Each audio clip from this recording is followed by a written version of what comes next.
Yun no, isang maulan na araw ulit. Ulit na naman eh. Lagi naman na ulan. Lagi mo na ulan. Dito naman tayo sa Parañaque. Kasama si Maring Shane. Yan na para sa inyo. Issue naman ito, gagawin natin. Actually, may water pump na to. May storage tank na rin. May linya na. Issue nito is, anong issue pare? Gagawin. Para kala ko, ibang issue eh. Gagawin issue. Kala ko may ibang issue. Ayan, seryoso. Bago overflow yung storage tank. Ayan, kung problema nyo rin yun, panoorin nyo tong video na to. Kung problema nyo sa storage tank yun, ayan. Bale, ang problema nito guys, nag-overflow itong storage tank. Ayan, talagyan na nila ng float valve. Tapos, naglagay na rin sila dito. Nasa ano nila is, nag-overflow. Kaya nag-overflow dahil, sila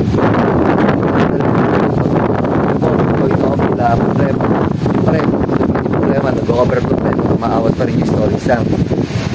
Ang isa pa nilang tiyagihinalaan kasi yun, may isa pang storage tank sila dito. Mas malaki yun, 1,000 liters, dito 500 liters. So tinatiyagihinalaan, mataas na kasi yun. Tapos ito, mababa, napunta yung tubig.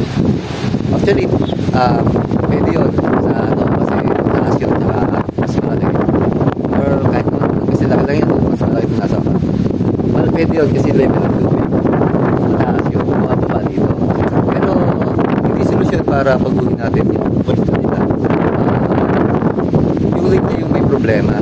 Kahit mas mataas yun, kahit sabihin natin nasa mas mataas ng isang bahay or nasa roof deck yun, ito nasa ground floor, may solusyon para hindi mawas yun guys. Ito yun yung gagawin natin dito kasi isa pa problema ito papadaan. Gagawin natin PPR. Yan. Tapos yan. Ito, yan. PVC siya. Lahat yan gagawin natin PPR guys. Ito. Lahat yan mga PVC pipe. Yung connection nila existing.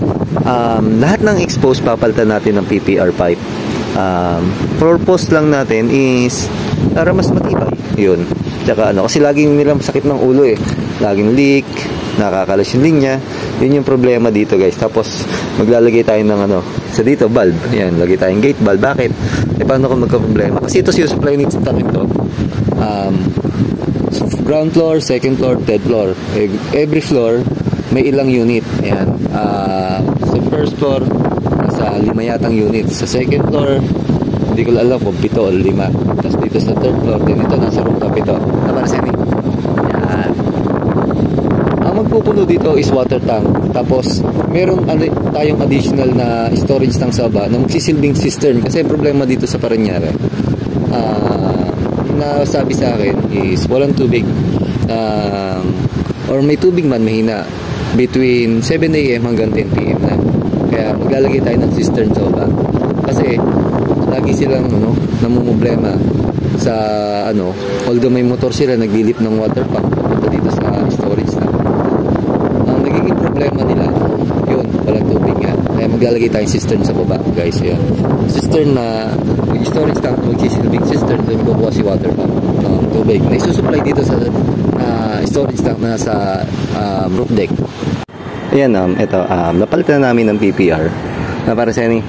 Oo naman. Oo naman. Goods na goods. Ayan, lahat yan. Goods na tayo. Ang hindi na lang namin pinalitan yung mga nakalubog. Yan, gaya niyan kasi nagbabakpak pa ng ang poste. Yun. Pero yung mga exposed lahat. Pinalitan namin guys. Yan. Ito sa kabila yan para ilalagay. Ako lang kakabit. Tapos yun, para ma-avoid natin mag-overflow. Naglagay tayo ng swing valve. Ayan, dito. Kasi yun, mapapansin nyo, may float valve na siya. Yung ating mga tangke.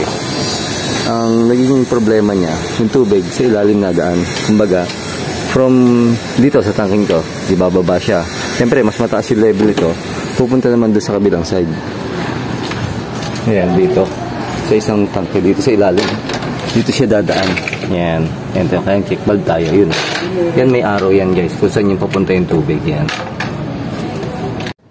Then maglalagay tayo ng nitong float switch dito sa tangke. Dito yung malaking tangke lang. Hindi pares natin lalagyan. Yung isang tangke kasi ilalagay natin float valve na. Ayan. Lagay tayo ng float switch dito kasi magpupuno sa kanilang dalawa is motor na yung magpapakit ng tubig galing doon sa ground floor, yung cistern tank, ayun, doon siya kukuha ng tubig, yung water pump natin.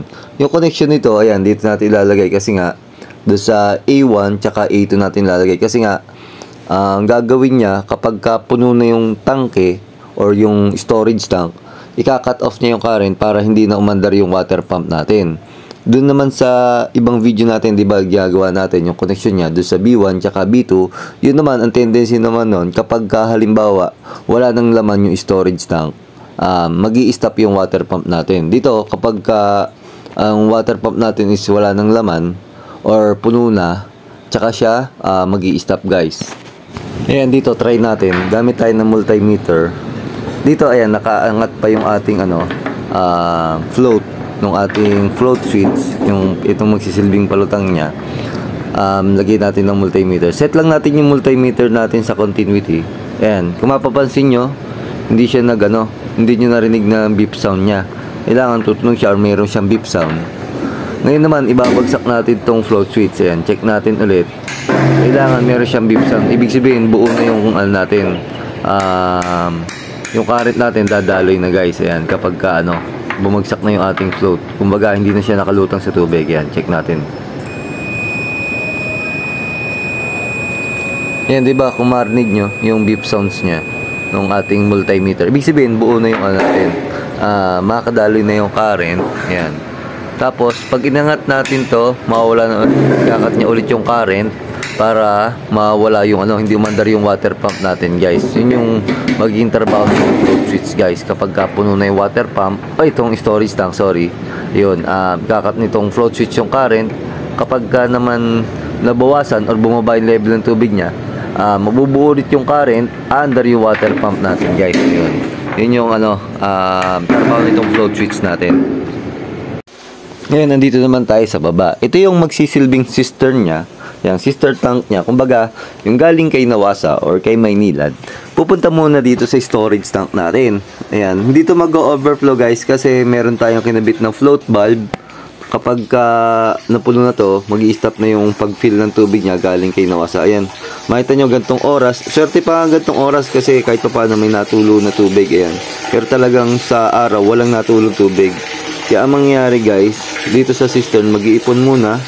Tapos, from cistern, maglalagay tayo ng water pump para iakyat niya yung tubig papunta doon sa rooftop, guys, nung ating ng storage tank. Yung storage tank na nasa rooftop, guys, yun yung magpupuno. Ayan. Tapos naglagay din tayo ng gate valve dito para kung magka-problema tong ating storage tank, ma-repair natin. Tapos ito yung linya natin. Dito lang natin sa driveway ibinaon siya para hindi maipit ng sasakyan or madaanan ng sasakyan, guys. Ayan, tapos connected siya dito. Ito yung existing na water pump nila, tsaka yung APC na inilagay. Lilipat natin ito sa labas kasi kita nyo, nababasa dito. Tapos yung connection niya, guys, hindi nga gagana yung APC kasi yung connection ng wire medyo mali. Kahit pa paano, ibabago na lang natin, guys. Lipat natin doon sa labas, guys. Tapos, i-disable na natin yung APC kasi hindi naman advisable tong APC sa mga gantong setup, guys. Ayan. Kaya tatanggalin natin tong APC. Tapos, nilipat natin tong water pump kasi, ayan, nababasa nga dito, guys. Hindi advisable din dito yung pwesto ng water pump. Ayan. Lalapit natin siya sa cistern. Bago ko nga para malimutan, dito sa cistern, naglagay din tayo ng float switch. Ang trabaho naman ito, kasi hindi ba nga mapapasin yung tubig natin, mahina or madalang magkaroon sa umaga. Kumbaga, pagka mag-open yung ating storage tank o itong system tank natin, mangyari sa kanya, ikakat mo yung current din. Yun namang motor natin, itigil sa pag-fill sa storage tank natin sa rooftop.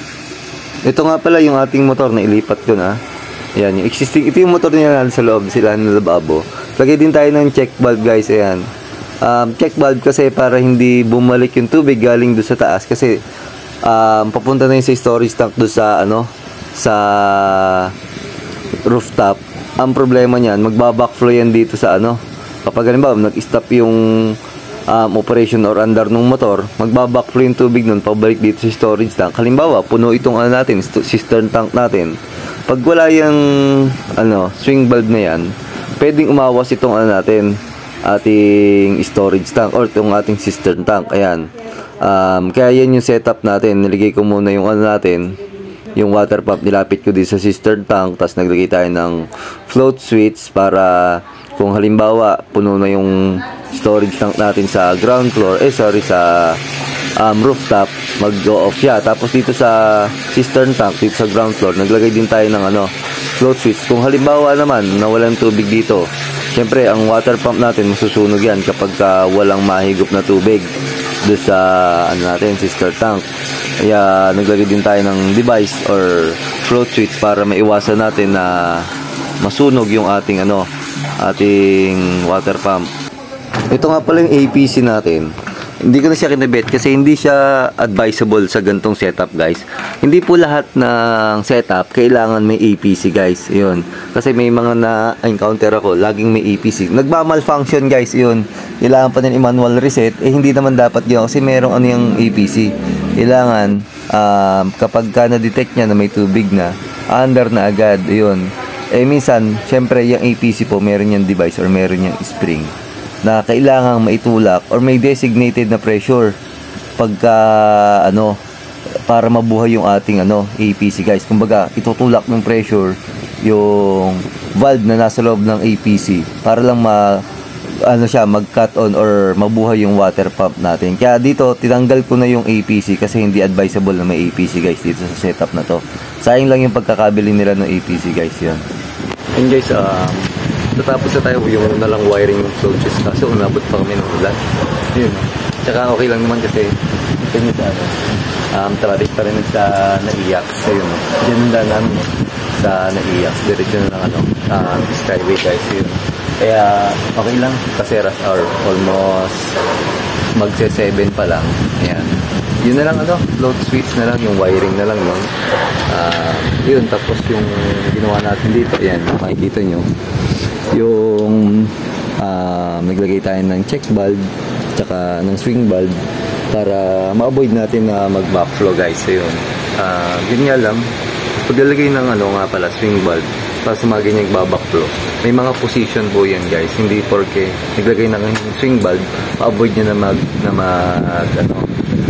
na mag-backflow or mag-overflow yung ating storage na kailangan may mga position po yan. Yun. Kaya ginagawa ko ng video para magka-idea kayo, guys. Hindi porke naglagay tayong swing valve, hindi na po na overflow yung storage tank. Pero kung tama naman yun, 100% hindi na mag-overflow yung storage tank niya, guys.